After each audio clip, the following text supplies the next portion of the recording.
O silêncio da noite de 2094 era denso, quebrado apenas pelo estalar sinistro da fogueira e pelo farfalhar das folhas secas ao vento. As chamas, em vez de aquecer, pareciam dançar com sombras assustadoras nos rostos pálidos das crianças e jovens que se amontoavam mais perto, seus olhos arregalados de medo e curiosidade. Sentado no tronco mais antigo, com a luz bruxuleante da fogueira iluminando suas feições marcadas pelo tempo, lá estava o vô Enzo. Seus olhos, normalmente gentis, tinham um brilho distante e um tanto sombrio. Ele tossiu. Um som seco que fez alguns dos mais novos pularem. Vocês querem uma história de verdade, não é? Sua voz arranhada sussurrou. E o tom não era o de sempre. Não havia doçura, apenas uma gravidade que fez os pelos da nuca se arrepiarem. Um aceno hesitante percorreu o grupo. Muito bem, ele continuou, a voz baixando ainda mais, quase um murmúrio que mal vencia o vento. Esta não é uma história para os fracos de coração, nem para aqueles que temem o escuro. Esta é uma história de um tempo que parece impossível para vocês. Um tempo que vivi quando tinha mais ou menos a idade de vocês. Mais ou menos alguns 11 anos, antes de sabermos realmente o que se escondia nas sombras. Ele fez uma pausa dramática. E o vento pareceu uivar em resposta. Naquela época, morávamos em um lugar onde os segredos... os segredos eram muito mais profundos. E foi em uma noite como esta, mas muito mais escura, que eu aprendi que nem tudo que se esconde na escuridão é apenas imaginação. Algumas coisas são reais. E elas esperam. O velho Enzo olhou para as chamas e, por um instante, pareceu ver algo ali dentro que só ele podia enxergar. Um arrepio percorreu o círculo e ninguém ousou fazer um som.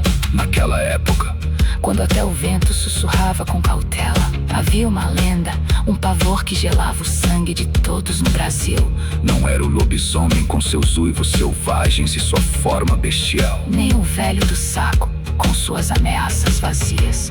Este era diferente, um medo mais profundo, mais ancestral, que se aninhava na alma de crianças, pais, avós e tios. Era o medo de um ser quase indistinto, que se movia nas sombras e que, em silêncio sepulcral, havia sido apelidado de cabeça de ovo. Mas ninguém jamais ousava pronunciar seu nome.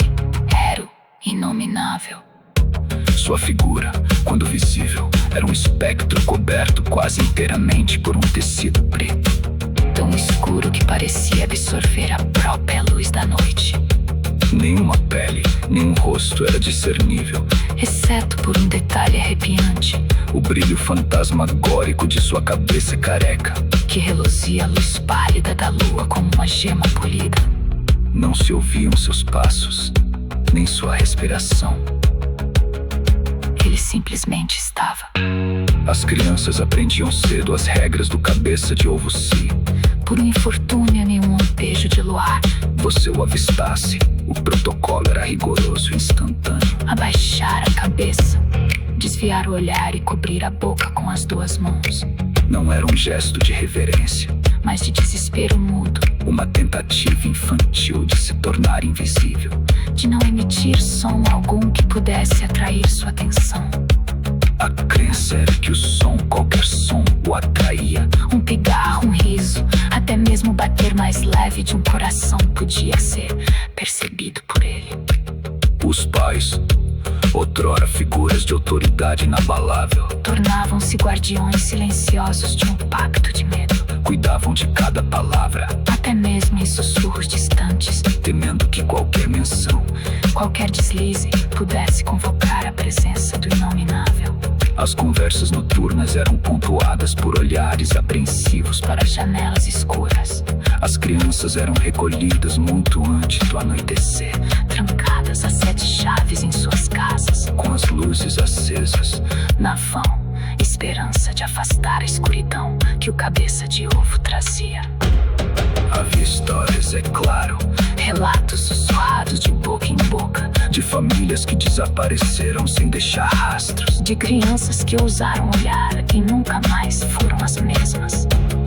Ninguém sabia o que ele queria, o que fazia ou de onde vinha. Ele era o terror puro, A personificação do desconhecido. um vazio que devorava a esperança e deixava para trás Apenas o eco do silêncio. e o brilho iluminava de uma cabeça careca na escuridão.